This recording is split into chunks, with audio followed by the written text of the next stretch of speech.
tahu lah kalau orang Batak harga diri Pak, betul nggak?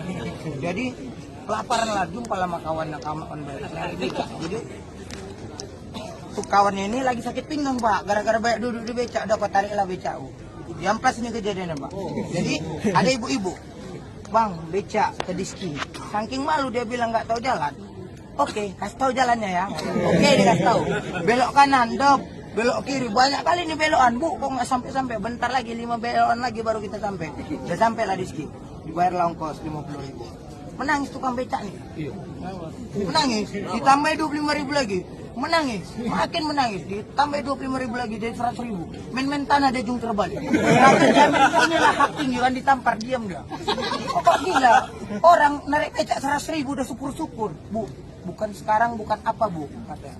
Bukan yang kutangisi, bukan uang ibu. Aku tak tahu jalan pulang. Sekarang